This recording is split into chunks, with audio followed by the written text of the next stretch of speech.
Hello and welcome to my YouTube channel, Step to Self-Help, using self-help resources for managing mild to moderate symptoms of common mental health difficulties. This is session number 3 of Managing Low Mood. In session 2, we covered basics about behavior activation, which is the intervention that we're currently using to manage low mood.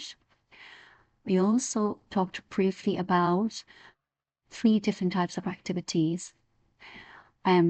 Your pleasurable activities, routine and necessary activities, and how a balanced day looks like, what a balanced day looks like as well. So please go back and watch that video if you've not seen that video already. And if you have seen that video, this session would make more sense.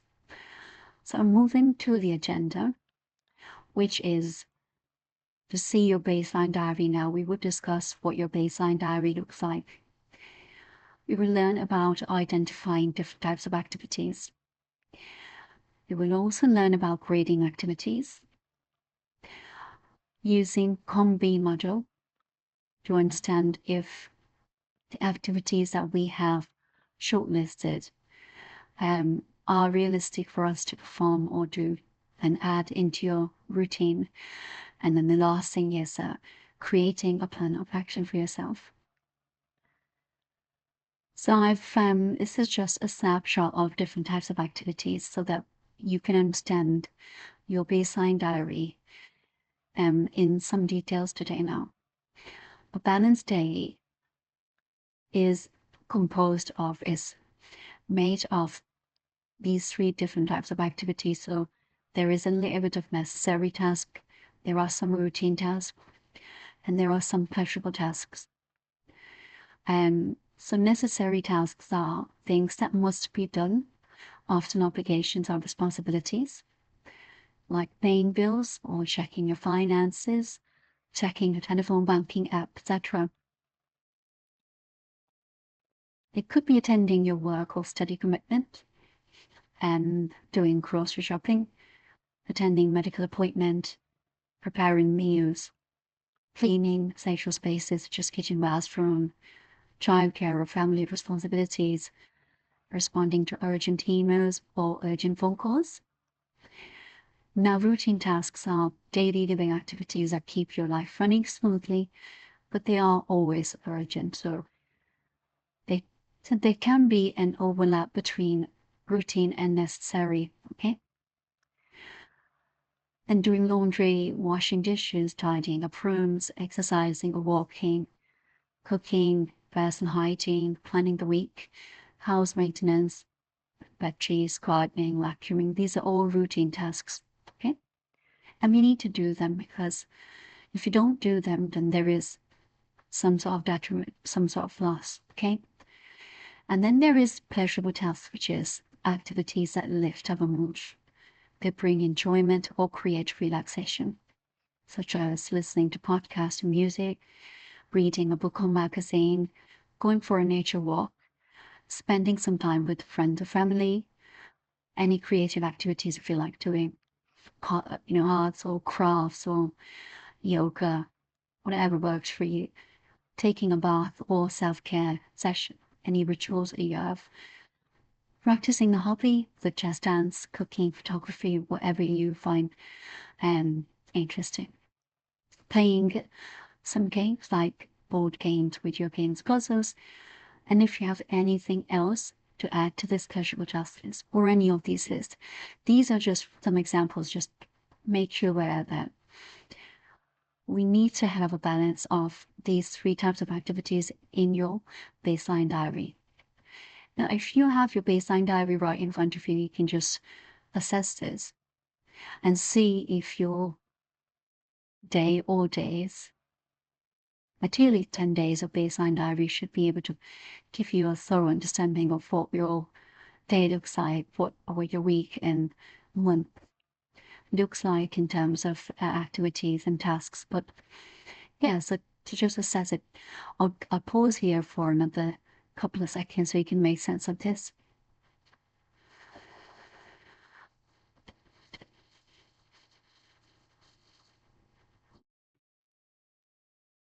Okay,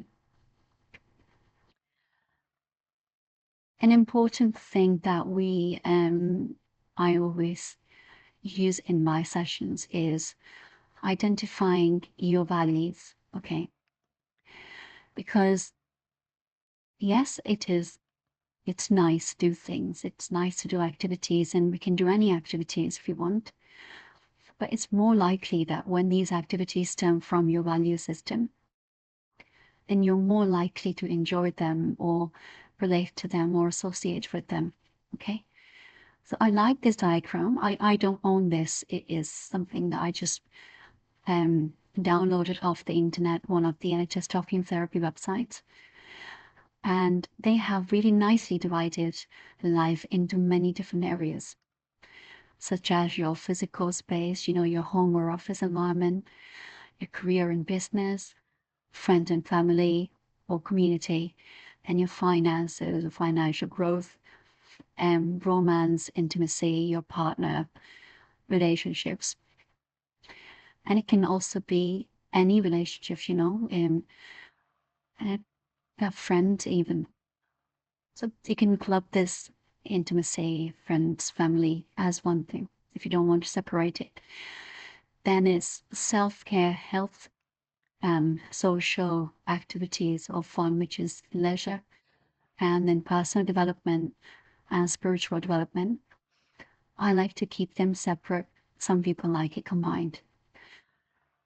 Now think about which values relate with you the most, okay?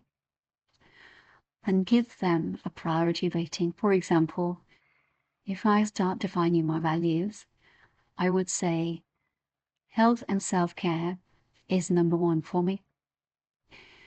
And so is family. So they both are number one top priorities you keep. And if you do have clashing priorities, you can say that, yeah, I've got two priorities with the same rating. It's absolutely fine. Then next comes for me spiritual development. And I do like following a spiritual path, not very religious, but spiritual. Yes, so understanding meaning of life and understanding my higher purpose, connection with the universe, it gives me a lot of satisfaction. And I can I can then relate to the other area of my life, which is community. So I like giving and I sharing my knowledge and resources and happiness. So that's another thing. And then after that, then I have other sub priorities. So now then once you've identified your values, your value system, and think of some related activities. For example, me, if I say my spiritual value, would mean that meditation and grounding every day, like just putting my feet on grass. That's grounding for me.